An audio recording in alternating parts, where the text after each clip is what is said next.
All right. Hello and welcome once again to White Lotus of Light conversational series. This is part two of my second interview with the illustrious Tim Hogan.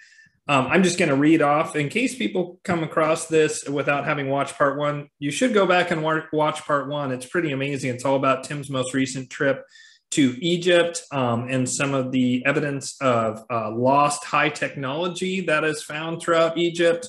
And some of just amazing things relating to the mysteries of Egypt and the connections between Egypt, Atlantis, and the Mayans, even, including a rather incredible carving of what appears to be a Mayan, very clearly appears to be a Mayan headdress found on a very obscure and not open to the public island known as Elephantine Island. So go back and check out part one. It's incredible. So here in part two, we're going to do question and answers with Tim from the viewers and also one of mine in there.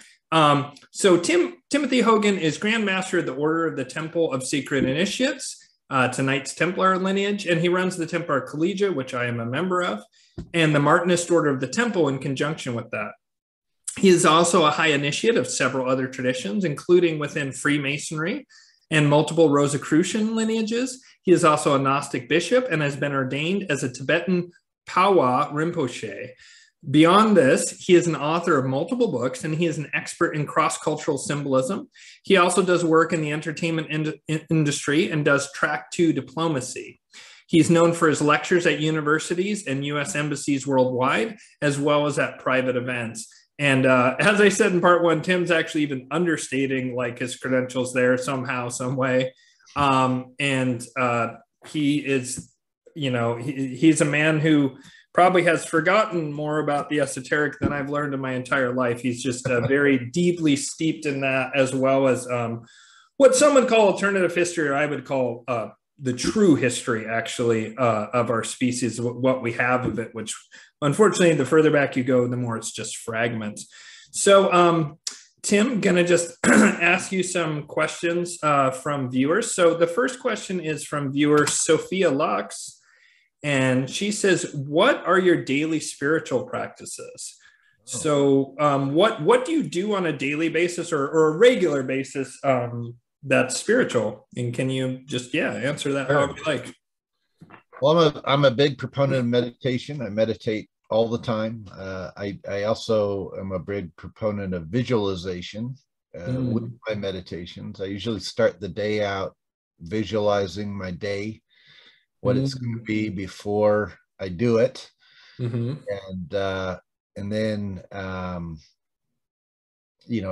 kind of manifest it the way I need it to be. And then after the day is over, I do a technique that I learned from Pythagoras, what Pythagoras taught his students, which was to recall in as great a detail as you can everything that happened to you during that day before you go to sleep. Wow. So you can process it. You can look for connections and synchronicities and other things that may have occurred. And it's really about reflecting, having a reflectful life, so you can understand what you're doing and why you're doing it. And but beyond that, I also I have my own daily rituals that I'll do. One of the things that we utilize in the Templar Collegia in particular is one of the things we do is we trace a pentagram and within a circle, and each point of that pentagram represents a different classical element. One of the classical elements: earth, water, air, fire, and ether, or quintessence, or spirit. And each of these points represent a different level of consciousness identification as we interact in the world. So by doing this and understanding what you're doing, it helps to condition you to think before you react, and to reflect on what you're doing before you do it, which I mean, will save you a lot of embarrassment. Keep you from having a lot of embarrassment in your life, but it also allows you to make decisions that are in harmony with the greater order of the universe, as opposed to just kind of floundering about. And I find that when you do that, you're more tuned in to the natural process, the natural order, and you can do things. Your life tends to go easier. Yeah. and you can make the world better for other people too. So yeah, see, this is something that I still am working on quite a bit myself, on being less reactive. And it's challenging. There's a lot of challenges in the world right now. There's a very concerted effort by various powers that be to put everyone in a really reactionary emotional state all the time.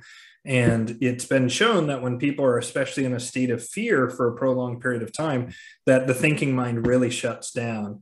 And also it tends to make it that you're less likely to be compassionate and all the kind of like higher virtues and principles that we have. And so I wanted to ask you about that. When you said the visualization, can you give an example of like just something that you would visualize and why you would do it, and then what the result of the visualization was? I mean, that sounds to me a bit like a magical practice in a certain sense. Would you agree with that? in a sense, yeah, to a certain degree. I mean, it's also like, for example, if I have a board meeting I'm going to go into, or if I have some sort of or even this interview, for example, prior to doing the interview, one of the things I was thinking about today was, okay, I know you're going to ask certain questions. Mm-hmm. So I reflect on what my answers are going to be before you ask them during the interview, so that when you do ask them, I can just answer it. I don't have to think about it, because I've already thought about it. It's more like remembering as opposed to coming up with something. If that makes sense. So, go ahead. Well, it's just a different way of approaching it. I mean, and it's not, I don't say you need to be a control freak and try to control everything around you. I mean, there's a certain good aspect of just being able to let go and just being open and receptive to what is presented to you as you go about in the world. But with certain important things, it's definitely good to, in my opinion, to visualize and think out what you're going to do before you do it. It's kind of like that whole old saying of measure twice, cut once. Yes. Yeah. I mean, it's just a good way of doing it. So that leads me to a question that I actually have and have been curious about. So I know that in our tradition, there's a lot of talk about alchemy. There's a lot of talk about meditation, about emotional mastery, mental mastery, lots of internal development skills. And perhaps this is answered further along and I just haven't seen this, but I'm curious, what is the stance of the Templar on magic, as in the kind that would have any kind of impact on either ourself or the external world? How would you answer that? Well, I'd say it really goes back to what's your intent, what's your motivation for doing it. Mm-hmm. If you're doing it just to appease your ego, then that's really that's the what I would call the border. I mean, that's the line where you're starting to cross into what some would call black magic. Yes. Whereas if you're doing something to help those around you or to help heal people that to bring about positive outcomes for the world around you, then yeah, I mean, I'm all for that. Fantastic. Yeah. Yeah, I am very much about when I personally, my practice tends to be 95% about internal development, so I can be a more compassionate, wise, healing presence in the world, that I can do more to just help my fellow humans and bring about the spiritual upliftment of humanity. That's 95% of it. And then a much smaller percentage is about how I can put into action kind of that development that I've already discussed. And so for me, it's mostly an internal process. And I agree with you when it starts to be that you're trying to do a specific real world outcome that is from a very personal, like feeding your own ego, then yeah, it definitely starts to cross that line into that black magic. And so that also sets up later questions that come up, which is part of the reason I asked that. So plus I was also curious what your specific answer would be. So this next question is really interesting. It's by Richard Phillip, and he wants to know, beyond Saint Martin and Martinez de Pasquale, are you aware of an older tradition that Martinism came from? Yes. Absolutely. Martinism is a byproduct of the Templar tradition. And when I say the Templar tradition, when the Templars were suppressed, they went underground in several different areas around the world, and they continued to operate, and they developed into other schools, and depending on what parts of the world they were in and who they were associating with, it developed other doctrines. So Martinism really, even Martinez Pasquale, who some people credit as being, he was the initiator of Louis Claude de Saint-Martin, but he was a wandering Templar. And so, passing on these Templar, this Templar tradition, and he had picked up other ideas from different Sufi traditions and, Druze and others Templars had associated with previously in centuries past. And, he just kind of developed his own system out of it. And then Louis Claude de Saint-Martin, he took those ideas and he said, okay, some of these are really of great value, and some of them, in my opinion, tend to be more of a distraction than of something of value. And in Louis Claude de Saint-Martin's word, he said, my true desire is that I can enter into the heart of God, and that God can enter into my heart. And the reason why he said that, and this is why Martinism became known as the cardiac path, the way of the heart, is because the promptings of gnosis, or the divine knowledge of God, the divine experiential knowledge of God, manifests through the heart. You can only hear it if you're paying attention to your heart. And so it's truly is a Gnostic tradition with a Gnostic lineage. And there's been some Martinist traditions in recent years that have tried to kind of water that down a little bit and just call it esoteric Christianity, or any number of other names, but really it's a form of Gnosticism, and it's a Gnostic current. It shares a lot in common with Freemasonry, largely because so when Papu or Giordano inherited the Martinist tradition in the 1800s, he really what he did was originally there was one degree in Martinism, and it was actually Giordano, or better known as Papu or Papus, who took that one degree and divided it into 3 degrees, somewhat in line with what you find within Masonic traditions and other initiatic traditions. And then it just kind of, from there, it turned into a whole number of different lineages that came out of that. But within our Templar lineage, we still require Martinist initiation and study prior to being officially knighted as a Templar, because we feel like you have to develop that way of the heart. Otherwise, if you're just going into things as a warrior, you're going to be making some really dumb mistakes, and you're not going to be paying attention to the gnosis that comes from the bigger order of things that speaks through your heart. So to say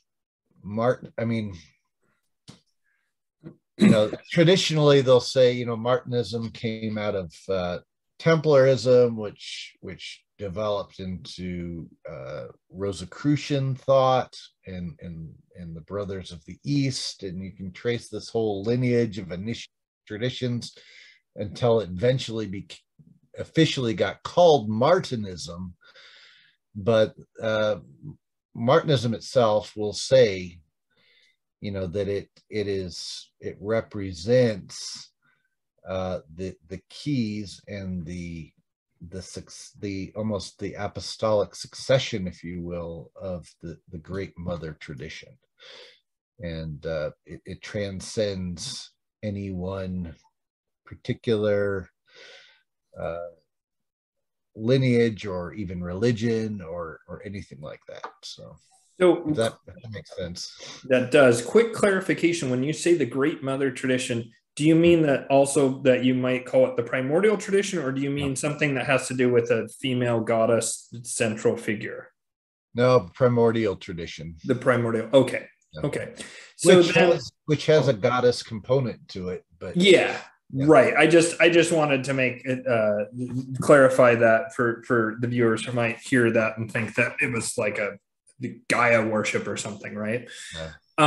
Even though, yes, I'm aware that it has a very strong divine feminine component to it, of course. So the second question, also by Richard Phillip, was, as Templar Grandmaster, this is the interesting one, as Templar Grandmaster, what are your thoughts on the inevitable, he even says, contact with extraterrestrials, and how will the Templar Collegia OTSI engage with this moving forward? That's interesting, because like the Vatican, right, it has its whole plan for they're gonna get some tithing from aliens. Yeah, I good luck with that. Yeah, no kidding. But I will say our Templar lineage has always said, always going all the way back, that there are other civilizations out there. In fact, wow. Giordano Bruno, who was the spokesperson. I was going to ask you about him. Sorry, yeah. Go ahead. Yeah, he was one of the people who said, there are numberless worlds out there. Yeah. Not numberless planets, numberless worlds. And a world implies a civilization on the planet, and life, life forms, and that's one of the things he was burnt at the stake for, right? Back in the day. But I will say that back in the 1500s. But I will say that our tradition has always said that there are other civilizations out there, that the ancient traditions made very clear references to contacting these other civilizations. And within the Templar work, we are given certain tools to make contact with these civilizations, not for the purpose of an ego trip, not for the purpose of using them as some weird form of dominating the world or anything like that, but really just to work with them, because they're our cousins. Basically these other beings that are out there, they're our cousins. They're our brothers and sisters of our brothers of another mother, a very other mother. Yeah, that's right. So we have no it is not considered a problem at all And we look forward to the time when humanity is responsible enough to journey into the stars without causing problems for the other civilizations that are out there. And quite frankly, the main reason why they don't contact us more now is, I mean, would you want to jump into a cage with a 600-pound gorilla? Probably not, because you don't know how it's going to react to you, I mean, and it's not unlike, we are the bad kids on the block, if you will. I mean, we haven't, our technology has outpaced our spirituality, and we're not entirely responsible with it yet. So quick side question, and I have a lot of good questions here that I want to get to, but do you think then that I've always been of the opinion that it makes sense to me that if you're a more peaceful civilization that's perhaps more spiritual or harmonious, however you want to put it, that you'll have longer on your planet to evolve and to get off the planet. And so therefore, that even if technology moves at a slower pace because it's guided by wisdom and it's not hyper advanced by warfare, which is one of the main ways we've advanced technology as a species, at least the past few thousand years during the Kali Yugas. But therefore, most species would likely be more peaceful and reasonable because they have a longer timeline in which to develop technology and get interstellar travel.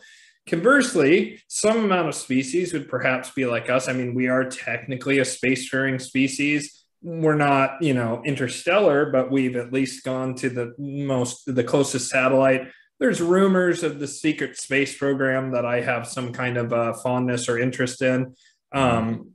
I think there might be that might be credible to some degree, that, there's rumors that we've been to Mars, for example, things like that. I mean, in the past 70 years, like who knows, in ancient times. But we are more that other kind of species thus far. I don't think that that's our end goal. I just think it's where we are at our current stage of development. But where we've advanced to at least limited spacefaring capability, if you believe anything about, NASA is very contentious, so we won't even go down that rabbit hole. But never a straight answer. Right, never a straight answer. Yeah. I think most people who believe in at least like the solar system, the way it's laid out, that we have a globe and that we're not under a glass dome. Yeah. That I think most people who don't think that believe that we have gone out into space, and that's not too contentious of a thing. Sorry, I'm just imagining all these different viewer comments in my head right now. But so what's your opinion on, do you think that that the majority of aliens or in our tradition or any other source you might have are more peaceful? And do you think there's any that are like these more nasty aliens that some people have? I mean, I've also heard of the theory that these beings, when you interact with them, they reflect back to you what you are. And so if you're a nasty intelligence agent or Pentagon guy and you're really aggressive and whatever, and there's good people at the Pentagon intelligence agencies, of course, but if you're someone who has more psychoses and you come into one of these beings, it reflects back to you your actual state of development as opposed to what it is. So I know there are a few different questions lumped in, but if you just have some short thoughts on that. Yeah, it's probably all of the above. I mean, let's put it this way: some of the most recent estimates are just within our galaxy. So just within the Milky Way galaxy, and keep in mind this is one of trillions of galaxies out there, but just within our Milky Way galaxy, there could be as many as anywhere between 80 and 800,000 inhabited worlds just within our Milky Way galaxy. So, I mean, you're going to have a lot of variety. If that's the case, if it turns out, even if there was only 100 inhabited worlds within our Milky Way galaxy, there's still going to be, you're still going to have a wide variety. You're going to have beings at different levels of development. But in general, if they have the ability to get here, whether it be through folding space-time or crossing through wormholes or any, or whatever. Mm-hmm. If you've developed that level of technology, you have to have enough of a level of organization within your own planet, where people are getting along, or the other aliens. Let's not call them people, but they've got to be getting along well enough to even establish that. So, I mean, if there were constantly doing war, you're just not going to develop that. I mean, we have developed that to a certain degree, but we've used it to blow each other up for the most part, So even our rockets from NASA were largely developed by Nazis that we brought over with Operation Paperclip after World War II, that were developing the V2 rocket program, to blow up people during World War II. So right. There's a certain point where you got to get past that. So you think that probably you tend to agree with the theory that it seems more likely that the more advanced technological beings would be more likely to be harmonious, but you also allow for the possibility that perhaps like they create some nasty globalist government on this alien world that's very tightly, rigidly controlled, like the Nazis, for example, or USSR, whatever your favorite bad guy group is that's totalitarian. I don't care. And then that they, from that place, from rigid control, they stop warfare on the planet and are able to move off the planet. But that's a less likely evolutionary path, because it's, we right now, unfortunately, are in danger of there being, a serious flare up and a war that could even wipe our species out. I don't foresee that happening, but just to give an example for this thing. So you tend to think that they're probably more likely to be harmonious, but that there would be some amount that were maybe not as friendly. Potentially. And I think we project our own issues onto the rest of the universe, Absolutely. There's that old saying that said, in the beginning God created man, and then man returned the favor. Like he created God created man in his own image, and then man returned the favor. So now God is a jealous God, and God is a vengeful God, and God is all these negative human traits that really have nothing to do with God. They have to do with us, and our own, issues that we're projecting out there. So we do the same thing to aliens, Or my favorite, the Greeks it's a horny god. A horny god, yeah, for sure, yeah. Zeus. Right. Watch out for those aliens. They're gonna probe you. It's like, okay, yeah, what's that about? You know what you're into. Yeah, you're right. Says more funny. About you. Yeah, that's funny. All right, so I'm going to ask real quick a sort of more contentious question here, and I think it opens the door to I'll read the question and I'll tack on a little thing in the end here. And so it says, being a Freemason, and just for disclosure, I am not personally a Freemason, though my family are Freemasons back at least my great-grandfather, and more than likely it goes back much further than that. My family's from Scotland. There's even some evidence that perhaps I'm from an original Templar lineage of the Templar who fled up to Scotland, among other places, when the order was suppressed. I don't know that for a fact. It's a theory I have that's based on certain things in my family. But I am not currently a Mason. I may be one day, but I'm not. But Tim, of course, is, and is very high ranking as well. Are you 33rd degree? Is that correct? I'm kind of like 32 and a half. I'm a Knight Commander of the Court of Honor, which is what you need to have prior to being offered the 33rd degree. I see. So being a Freemason, you're in a hierarchy. And so this is where it gets contentious with agendas. And the person put the quote, great work, which I think there's a bit of a misunderstanding. There's multiple meanings to that, but etc. Do you ever disagree with these agendas? Again, I think this person kind of sees Masonry as monolithic, which I know, knowing quite a few Masons, is definitely not true. It's like any other large group. There are differing agendas. Do you support, do you ever disagree with these agendas? number one. And then the next question is, do you support human sovereignty? I mean, I already know the answer to this. Do you support human sovereignty, believing that good men with good intentions, with God-given intellect and intuition, are critical to a path forward to avoid the collapse of Western civilization? And I'll just tack on there, anything you want to say to kind of inform people about this general thing of like secret societies, mystery schools, sort of the need for secrecy, and why that breeds both sometimes bad outcomes like the P2 Lodge, and also why it at times may have been necessary with like the Vatican's repression of our order in 1300s, or other, or the Cathars, or Jews being repressed. I mean, lots of groups have had to be secretive at various times because they were oppressed, but it does open the door. Whenever you have secrecy, it opens the door to all the stuff that JFK talks about in his famous speech where he says secrecy is repugnant. So just anything you want to say in response to that? Yeah, sure. Well, I will say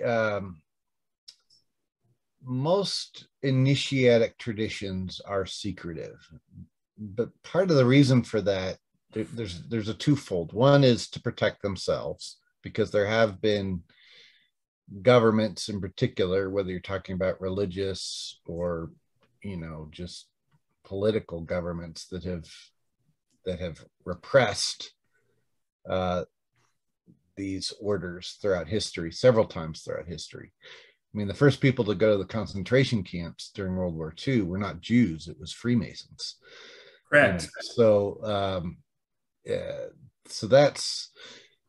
that happens. So there is a form of self-protection there, but it's also because the things that are taught are designed to be experiential. And if you know what's coming, you're not going to have the same experience.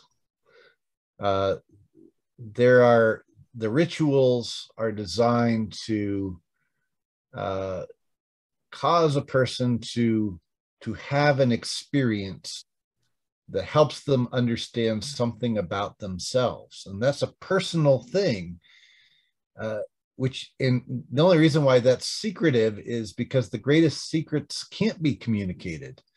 I mean, those experiences that you have, how do you explain that to someone else who hasn't had that experience? You can't really. I mean, you can try. It's like when I talk about gnosis, the term gnosis, I mean, it's divine experiential knowledge.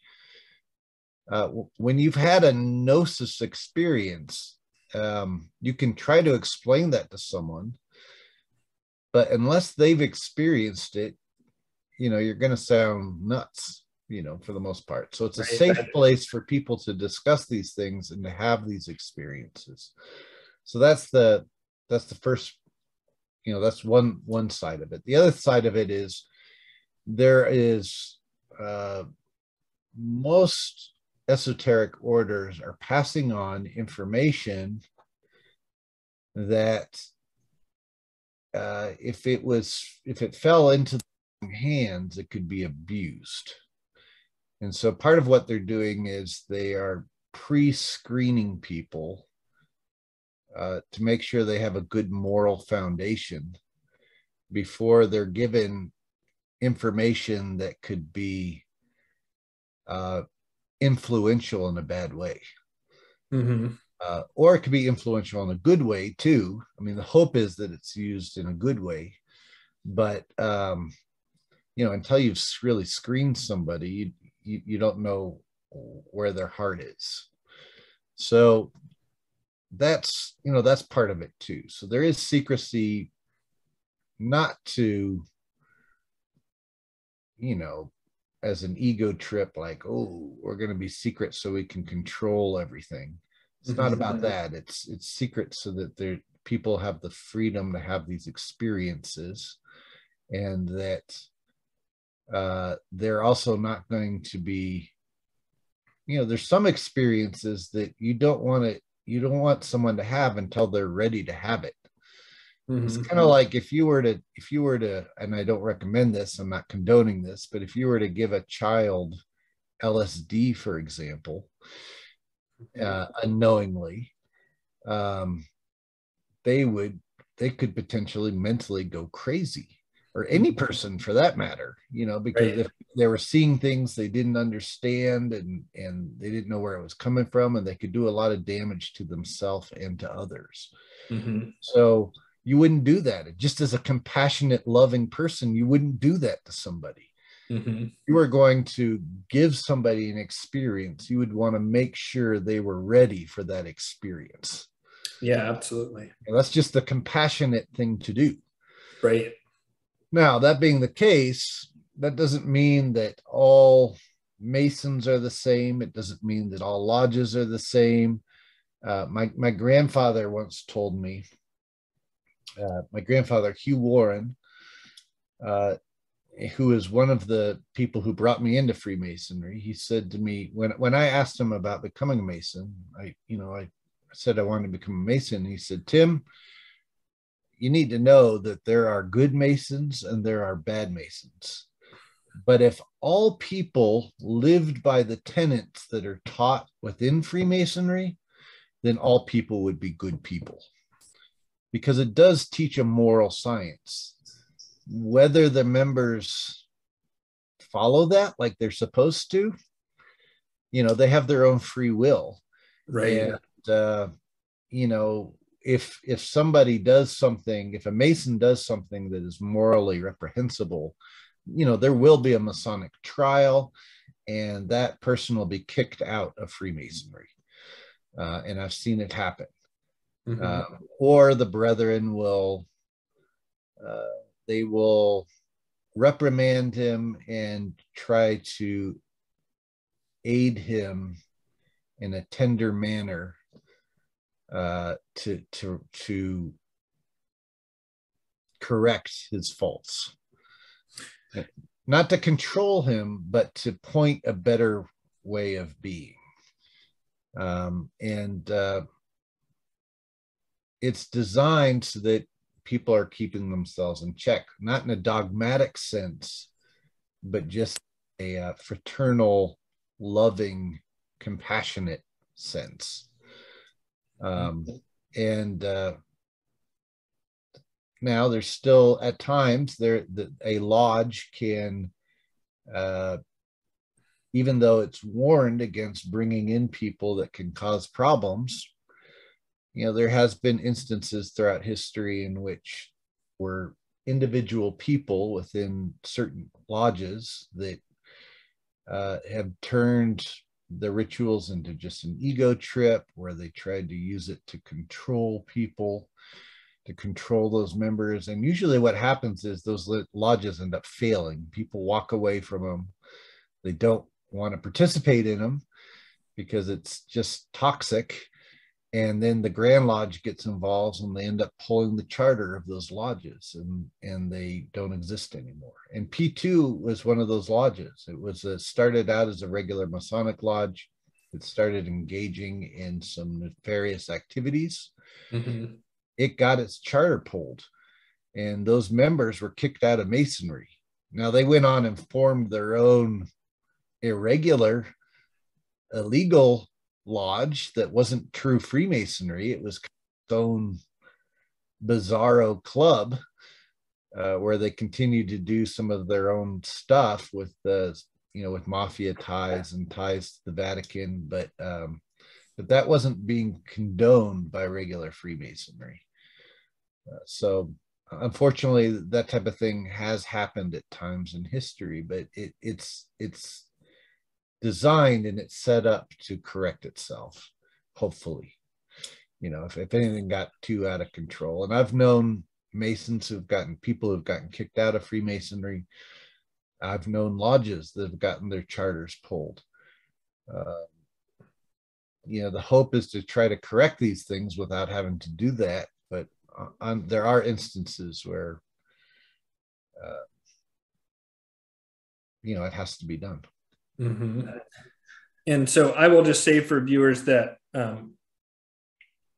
Tim's being honest here, and he also has to be cognizant of the fact that once you become a Mason, you are meant to speak in a certain kind of way about Masons, correct? Right? Like, you have to be careful to speak in a condemning manner, but you also need to be honest at the same time. And so Tim's trying to kind of thread the needle here between, he's acknowledging that, yeah, there's these problems, but also like he can't be emphatic about some of the problems. Like some people might want to be like, haha, that's proof or whatever, because you can't, there's restrictions about it. You have to represent the order well in order to do that. I'm just saying that because I don't have those restrictions, as I'm not a Mason, but Tim does. And so he has to do that. And I mean, I've talked to Tim about this before in the past, this exact thing, and the fact that there's literally a checkerboard floor, and I feel in some ways that that's representative to some degree of that struggle that we all have within ourselves, and that you find in any venue, in any organization, you find that.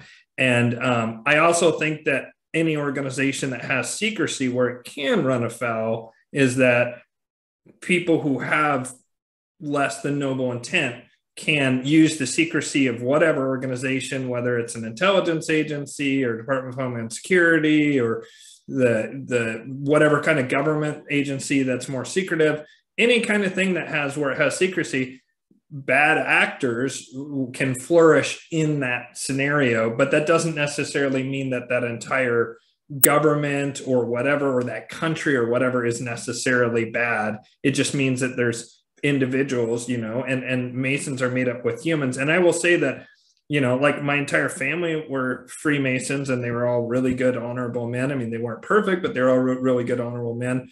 Some of the most amazing people I know, and I would certainly include Tim in this, are Masons. I also do know a handful of Masons to where like they're very much in it for like political purposes. They're very much in it for networking and whatever.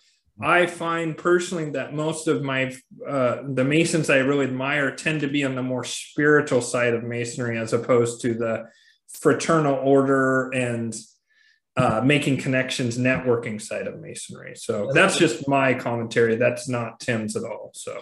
Well, there is, they say that a good lodge practices 3 tenets, which are brotherly love, relief, and truth. And brotherly love is the fraternal aspect, relief is the charitable aspect, and truth is the educational aspect. And so good lodge is practicing all 3 of those. And by and large, I would say the majority of Masons I've met in my life are all good men. I mean, they're good people, and good women too, because there are female only Masonic bodies, and there's also co-Masonic bodies. Mm-hmm. And I would count them as Masonic too. They're Masonic in a different way than the particular obedience I practice, but they're taking these principles and they're trying to use them to better their lives and better their communities. And one of the things that you're just not going to hear too many places, but the Masonic fraternity gives away literally millions of dollars every day in charity in the United States and throughout the world. And they're not doing it for attention. They're not doing it for, to try to, secretly control the world or anything like that. They're literally just doing it to provide charity, to provide like true charity to the world, not to get attention for themselves, but to just make the world a better place, without the recognition. I do want to wrap up this section, even though it's actually probably really interesting to a lot of viewers, but I do just want to ask a follow-up to that. What then do you think is the source of all the and I mean, like, there's certain things to where I have to say, like, it seems clear to me that clearly, especially in the US and England and even France, really, that there seems pretty clearly like an interface to some degree between lodges and politics, or even to a very large degree, almost all the founding fathers being Masons, just as an example, which is funny to me when I run into right-wing Christian-y folks that hate the Masons, but then they love the founding fathers. And I'm like, I got some news for you about that. Yeah, that's right. But what? And then I do want to wrap up this section because I want to be conscious of your time. And there's a couple more really great questions, and one that's very related to what you just said about masonry and women, actually. But what do you think? Why do you think there is such a thing, other than the obvious? Some of these interfaces that are more obvious. Why do you think there's such a belief that Masons are behind all that's wrong in the world? Like, where do you think that the genesis of that is? Because I mean, it's a very. I will even admit, before I found out my own family's history, I was, trying to figure out what was going on in the world, and I went down a lot of anti-Masonic rabbit holes myself. So, well, it's a twofold thing. One part is, Masons traditionally haven't responded to their critics. So like people could level whatever at them, and the Masons just don't reply to it. So so people figured out they could just accuse the Freemasonry of whatever, and it's not like Masons are going to go defend themselves against it. It's like, well, that's their issue that they're projecting onto us, and people will see through that eventually. So we don't really need to say anything. So that's one part of it. The other part, though, is too, especially related to you mentioned politics.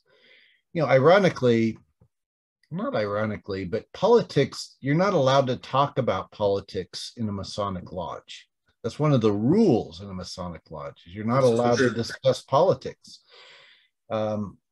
It's one of the few places in the world also where people of different faiths can come together around the altar and pray to God, whatever they call it, whether they call it God or Yahweh or Allah or, you name it.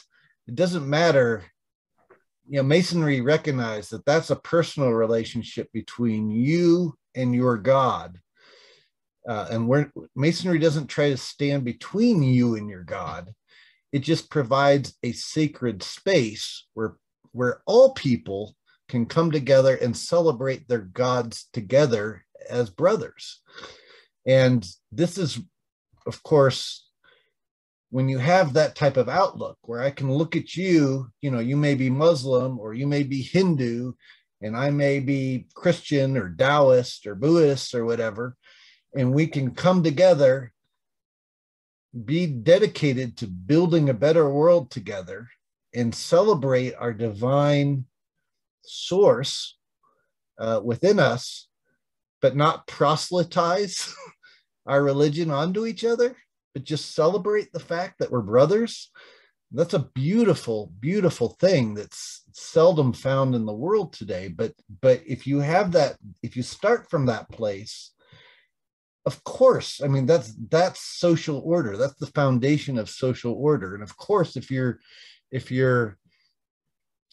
interested in being a public servant, if you're interested in going into politics, you have to have some type of outlook like that to be able to get along with all the people in your community. So that's a reason why a number of politicians have come out of it. Conversely, though, that's also the same reason why people who are dedicated to proselytizing their religion see Freemasonry as a threat. Because if all you believe is that Jesus is the only way to heaven and everybody else is going to hell, then the idea of sitting in a meeting with people of different faiths and even praying with people of different faiths around an altar together in the name of peace and love and brotherly love, that is considered anathema. Yeah, I mean, it's considered dangerous, right? Because you're potentially opening people up to ideas other than Jesus, So they're very quick to make Masons out to be devil worshippers or any number of other things to scare people away from them, so that people don't go and actually have a good experience with people of other faiths. That's interesting. So just real quick, and I already know the answer is yes, but he also asked, do you support human sovereignty, believing that good men with good intentions, God-given intellect, intuition are critical to the path forward to avoid the collapse of Western civilization? Of course. Yeah.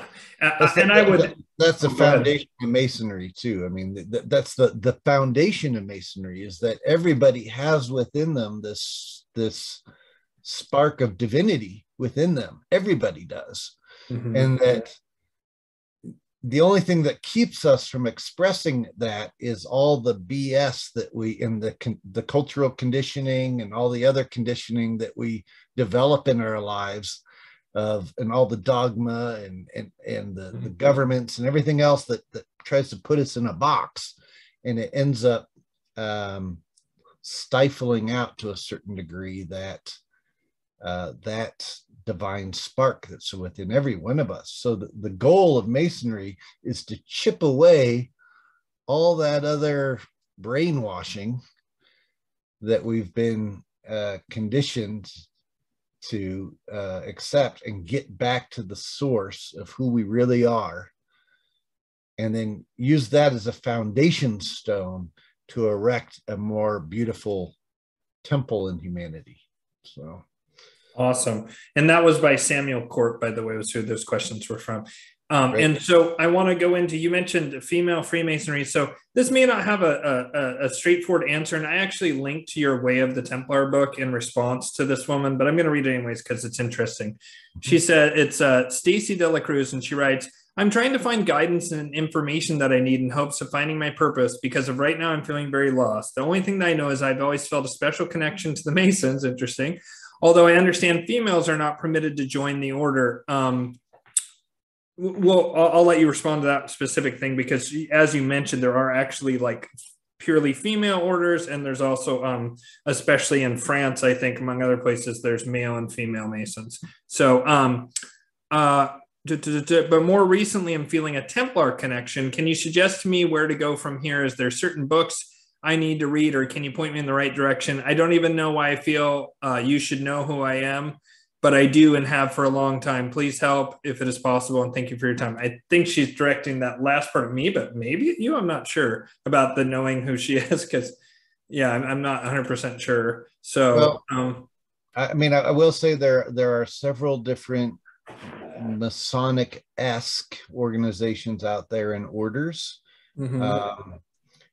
You know, we certainly, the Templar Collegia, of which we both belong to, is co-ed. There are men and women in it, and it's not a Masonic body per se. I mean, it's a Templar body, and it could be argued that Freemasonry came out of the Knights Templar, you know, after the 1300s, and that's a whole nother thing. I get into that in the Way of the Templar, but you can read that book and hear that. Mm-hmm. But there are, even in this modern day, there are women-only lodges that are recognized under the United Grand Lodge of England. There are women-only lodges. There's also co-Masonic lodges. There's several different co-Masonic obediences out there. Droit Humain is one. Federation of Human Rights, which is based out of Larkspur, Colorado, is another one that I particularly think is really good. You know, as an outsider, I could say I endorse that. So those things are out there, but there's also other orders, like the Fraternity of Hidden Light is a has both men and women in it, and that's an order that has certainly a lot of Masonic undertones to it, but it also, you know, it especially focuses on Tarot and the study of Tarot and the works of Paul Foster Case. Builders of the Diadem is another one of those, or Boda. Mm-hmm. Has Masonic, very strong Masonic elements to it, but it's not a Masonic order, and but it, you know, has strong Masonic elements to it, and it's both for men and women.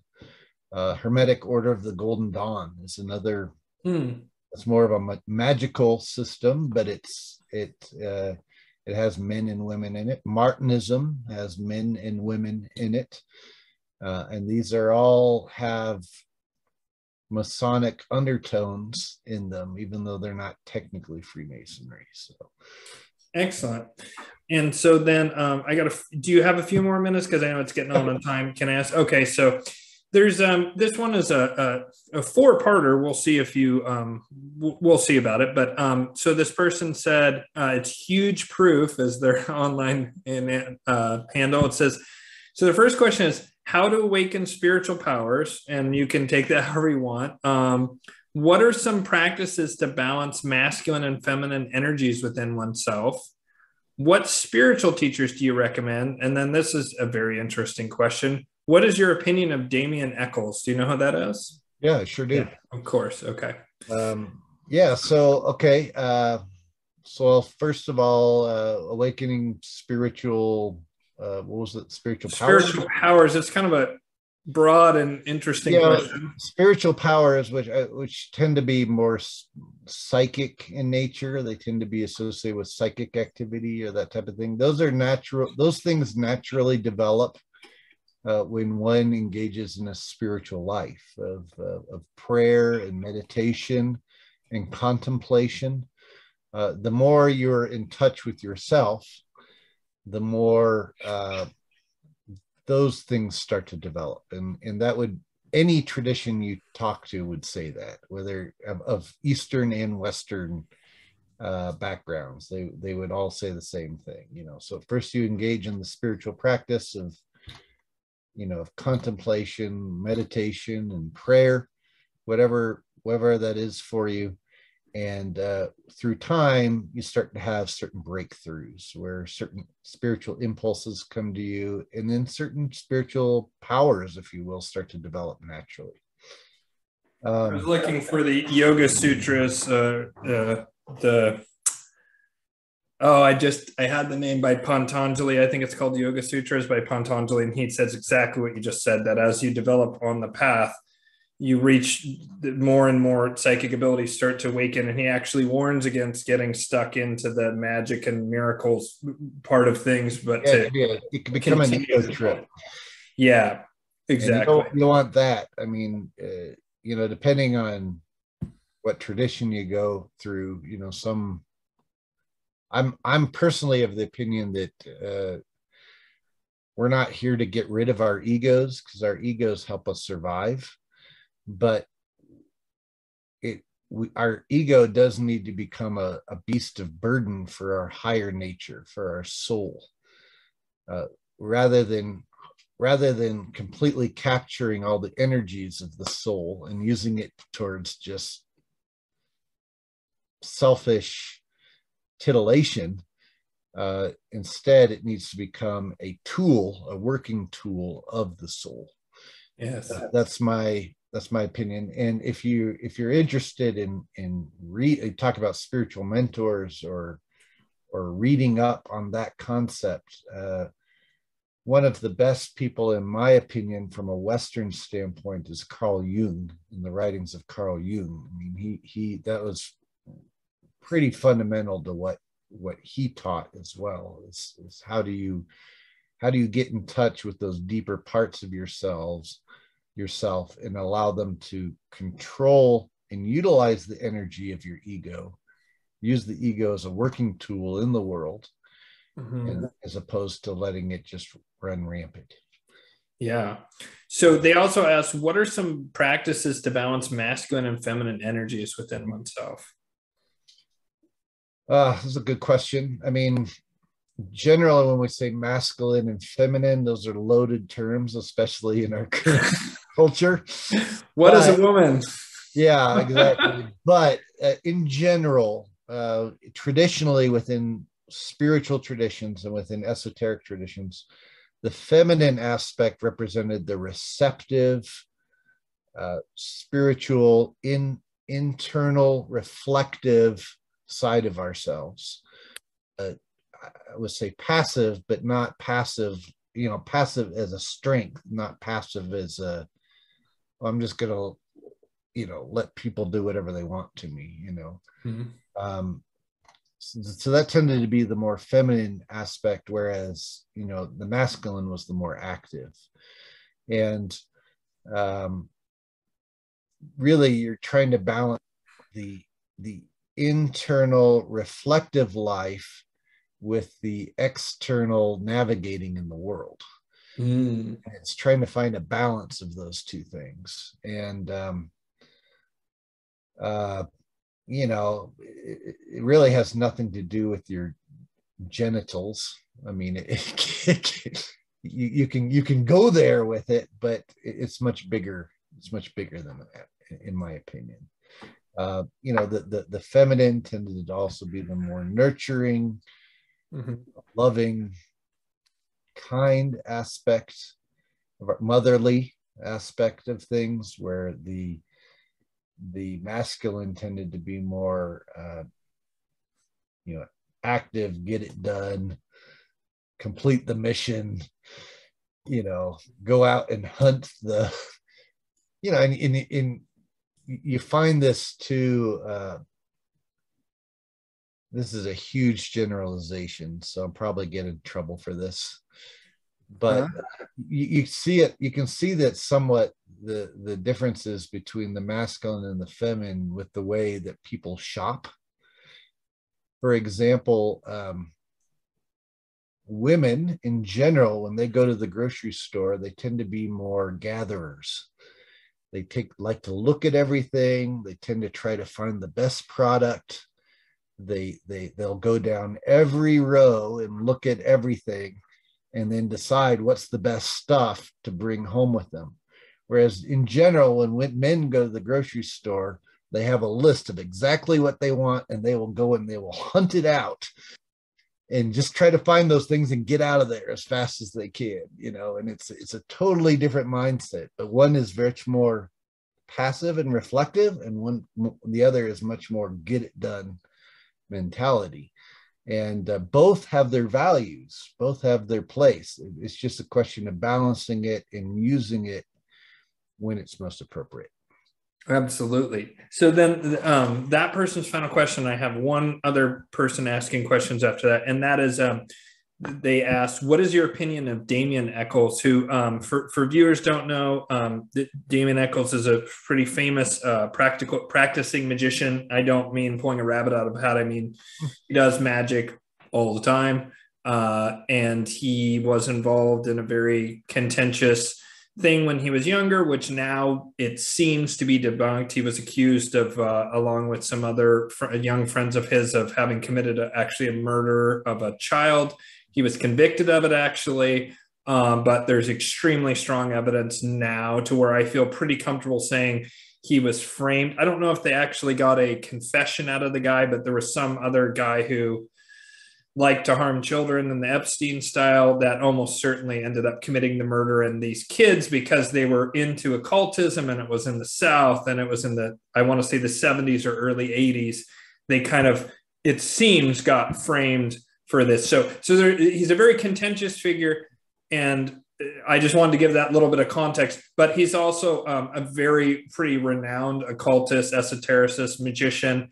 My personal belief is that I do not think he was guilty of that crime at all. That's my personal belief. Yeah, I don't either, and I think they've actually, I think they've pretty well determined, even with DNA evidence, okay, and that what happened was, and he was freed actually from prison as a result of that. I mean, they found that. So he's out now, I knew he was out, but I thought just his term ran out. I didn't realize that it was, I had read enough to where I felt convinced that I was like, I didn't realize there was like the court had decided that. Okay. Yeah. So that's even more so. So, yeah. So they, I think that, he does practice magical practice, and he did it all the whole in fact, there's certain things I can't say yet, but there will be a show coming out that I was involved in later on this year, potentially, that explores ritual. It'll be a television series that looks at ritual, and one of the people interviewed in the series is Damien Eccles. How funny. And he, as you'll see from his own testimony, that those rituals helped get him through prison, just staying sane in prison, because he was put into solitary confinement and all kinds of other things. But I do think it was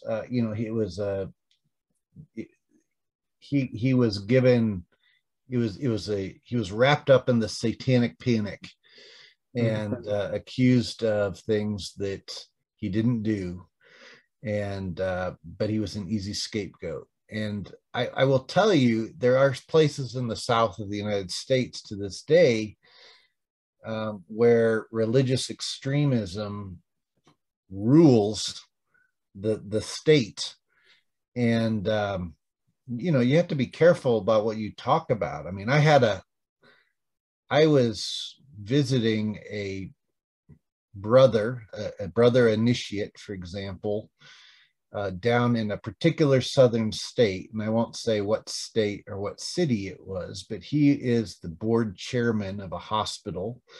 He's a heart surgeon. And we had to, when we would go out and we'd be in public and we would start talking about esoteric things or going to certain rituals and stuff, we had to talk in a coded language. We had to say we were going to a costume party, or things of this nature. Or what did you think of the costume party last night? Because if anybody in the town overheard us talking about this, they could totally misconstrue it and start accusing him of all kinds of other craziness. And I've known other brothers.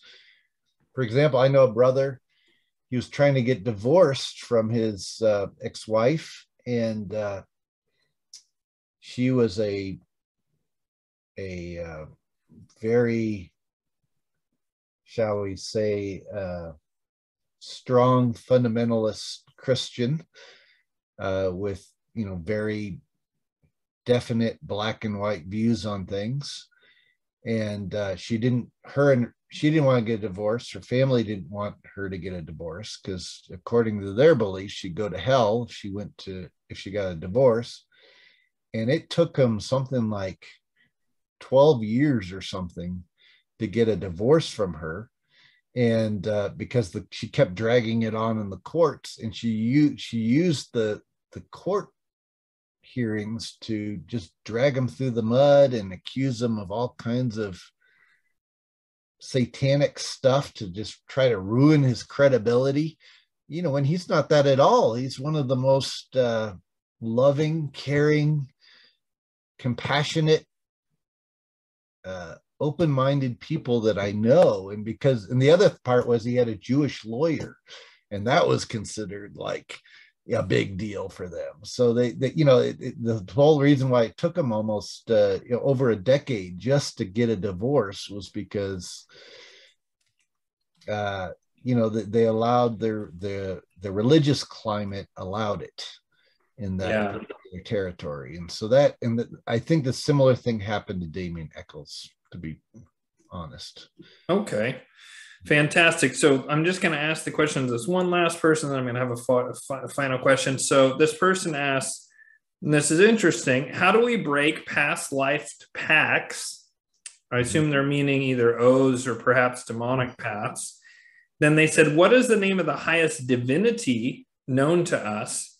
And finally, how do we get more in touch with our holy guardian angel and higher self? And this is by the viewer Arete. Or Arete, I don't know how to pronounce it. Well, I mean, so the names of God, depending on what tradition you follow, is aspects of a supreme intelligence. Interestingly, even the archangels are just aspects of God. I mean, for example, if you look at like Gabriel means the strength of God. Raphael means God heals.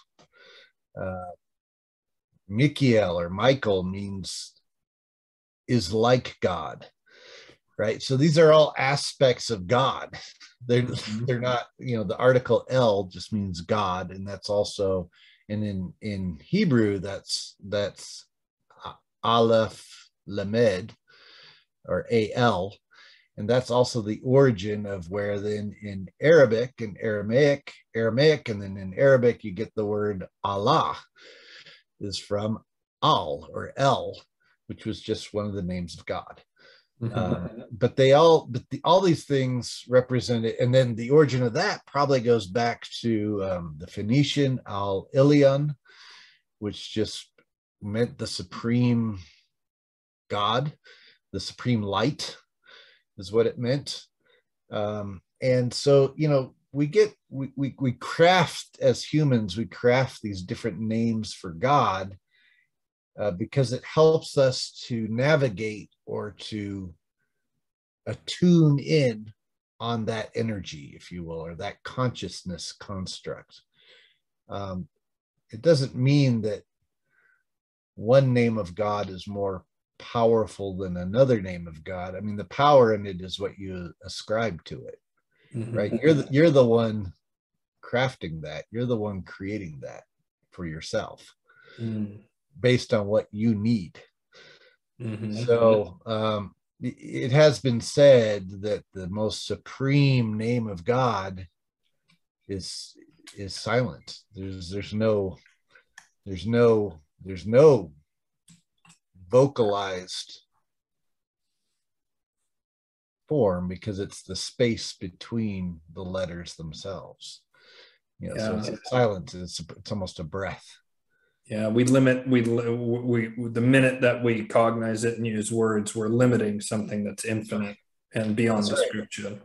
That's right. So they also God is a limited God, if you will. Yes. Yes. Yeah. So they also asked, how do we break past life pacts? I don't know if you have an answer on that. That's kind of an interesting one. Really, you're talking about karma there, right? You're talking about what you've bound yourself to. Certain soul personalities can bind themselves to each other through, not only what they commit to each other, but also consciously, but also how they unconsciously commit themselves to each other. I mean, if you really hate somebody, there's a lot of energy going into that. Yeah, it's going to bind you. It's going to bind you to that person in future lives. So you have to do your own internal work to break that cycle. And it's not about just getting away from, there's times where you need to get away from abusive and toxic people because they're keeping you from being who you are meant to be. But the long run, the hope is that even those people get reformed, if you will. Even they wake up or they learn and they grow. And they're going to grow into something better, hopefully, with as they move forward in lives. There's a great thing in the Martinist tradition where it talks about at the opening of a Martinist lodge or of a Martinist temple, they say the first hour has just struck on the dial of Apollonius. Well, the dial of Apollonius is it's talking about this Apollonius of Tyana, who was some people believe was the Apostle Paul. Just Apollonius got shrunk down to Paul.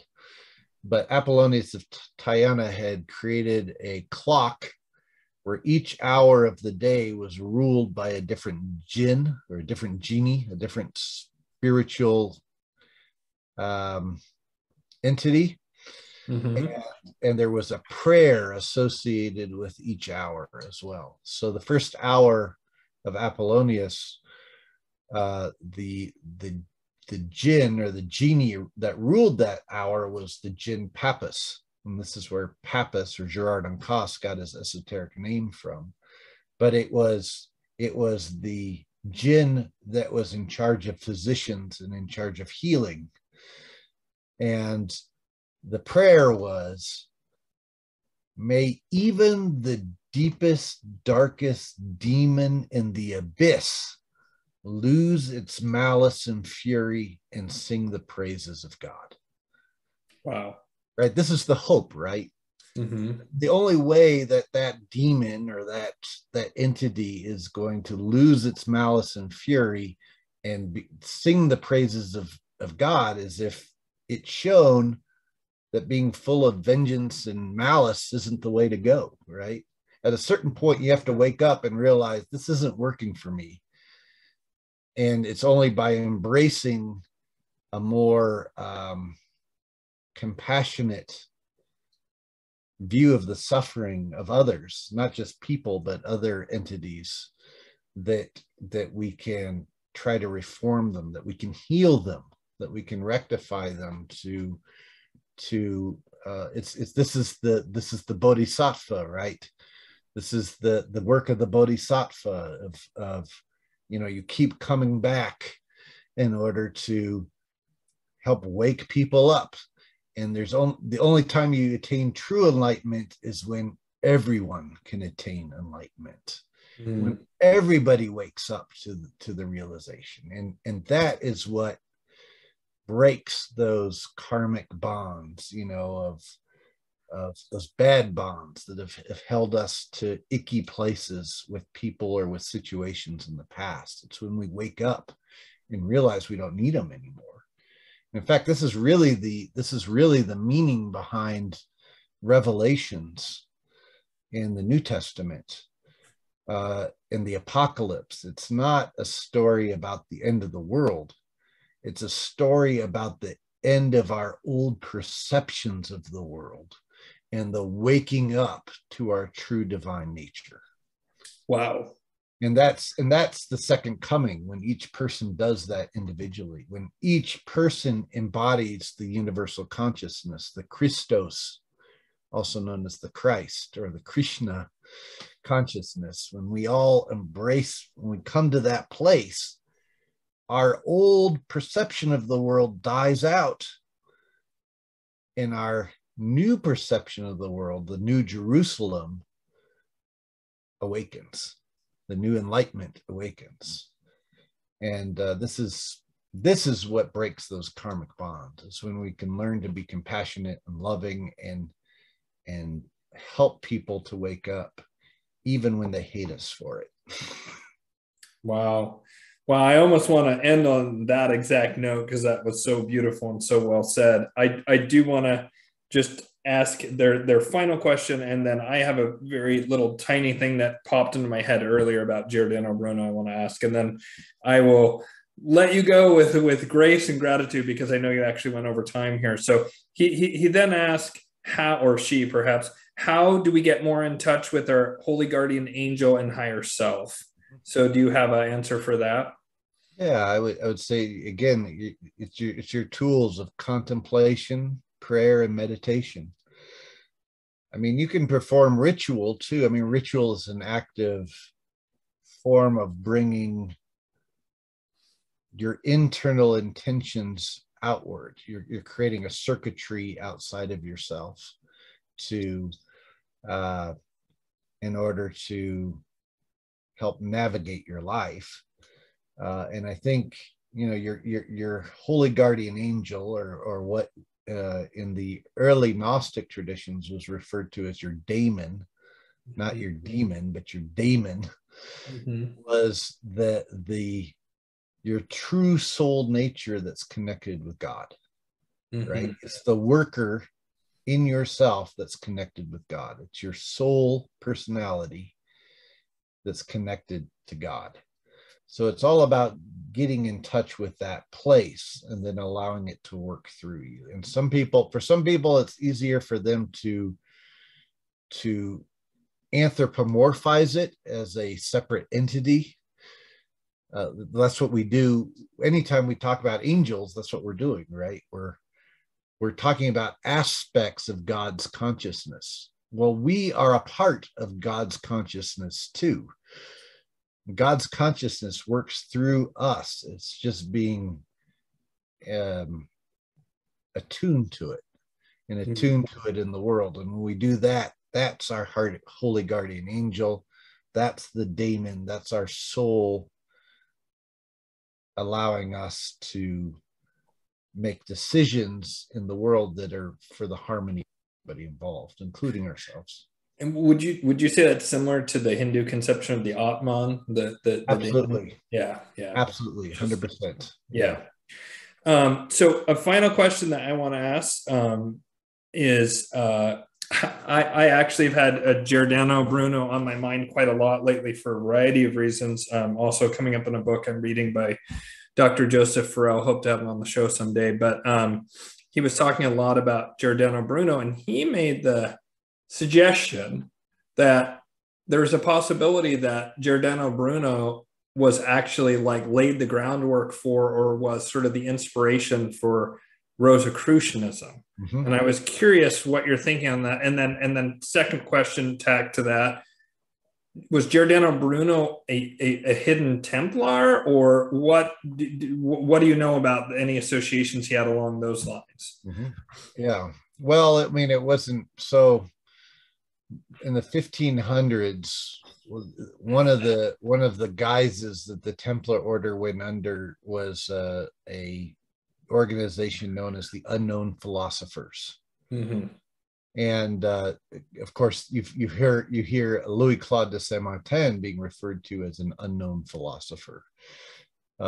Martinus Pasquale is referred to as an unknown philosopher. Well, there was a society of unknown philosophers, and what this was it was just an underground Templar tradition, they were kind of, there's a reason why you see Giordano Bruno in his cloak. If you see the statues of him, that's the cloak of invisibility. That's the cloak of becoming an unknown in the world. But he was, he definitely was schooled in, he was a product of the Hermetic tradition, the Hermetic gnosis that was finally being translated. The works of the Corpus Hermeticum, was finally being published in places like Italy, and it provided a personal connection with divinity. And there were other ideas in it. And so this is why Giordano Bruno wrote you've frozen the Hermetic Art of Memory, which was, can you hear me now? Yeah, you said this is why Giordano Bruno wrote, and then it froze. Oh yeah, so this is why Giordano Bruno wrote the Hermetic Art of Memory. Which is one of his books. I mean, that Hermetic aspect of it, or that art of memory, which was a Hermetic document, was,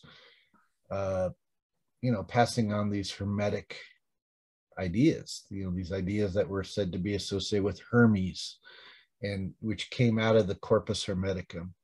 And by the way, Freemasonry itself, one of the earliest documents of Freemasonry, from the 1500s, it was composed in 1598, was a document known as the Shaw Statutes. And the Shaw Statutes was a Masonic document commissioned by King James in Scotland. And in it, it says the purpose of Freemasonry is to advance the Hermetic art of memory. So it's singling out Bruno's work in this Masonic document, in Scotland, and that's because there was a close relationship there. Again, we're talking about these underground Templar movements that existed in places like Scotland, Germany, France, England, Italy. I mean, all over the place, but they were kind of, working together, and Bruno traveled through these, and he believed that he could take this knowledge to the Vatican and potentially change the Vatican with it, but it didn't work out that way for him. So he ended up getting arrested and imprisoned, and then eventually burnt at the stake. Yeah, jeez. Fantastic. I actually recently bought his book on the art of memory and plan on reading that here shortly. Well, Tim, did you have I guess a final question, just and we can end on that is, do you have any advice for people right now? It's a very strange time to be alive. These past couple years have been like hands down the strangest and in some ways the most beautiful, but also the scariest at times. A couple years of my life. And I'm sure that my viewers feel similarly. What would you advise people that they can do, whether it's a practical action or a spiritual one or emotional, or what would you advise people to do when times are challenging like this? What are your thoughts on that? And we'll end on that note. I was actually talking with one of our brothers, Michael Maciel, about this the other night. He's, I love Michael. He's an author and he's belonged to a number of different orders throughout history, throughout his life. But, one of the things we discussed was that one of the best things that we can do is stick to our foundational spiritual principles, because the politicians and the egomaniacs and the sociopaths of the world, they thrive by keeping you distracted by all kinds of other BS. They will literally create situations or create controversies or create distractions to keep you from being centered. Because if you're centered, you're a horrible slave, because you're your own, you become your own force in the world. And they don't want that. They want you to be a good worker. They want you to be a good slave. They don't want you to think. They want you to learn just enough that you can be useful, but not enough that you could replace them. So getting back to foundational principles, spiritual principles, and again, these principles of a spiritual practice, whatever it is, prayer, meditation, and harnessing compassion in your life, practicing compassion. These are actually some of your biggest strengths. And if you hang on to these things, they're going to guide you to right living. Not in a dogmatic sense, but in the sense of you're going to be able to hear that voice in you when something is right and when something's wrong. And you're going to be able to follow it and act accordingly and do what's right, even if it's not popular.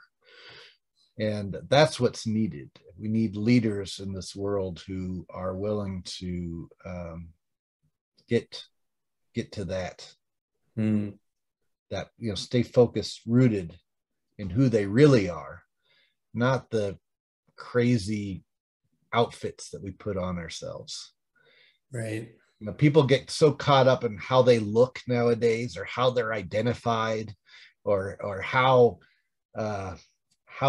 people acknowledge them, or how these are all like complete distractions that are designed to separate us so that we are weaker as a community, so that the people who actually try to control you are able to control you more.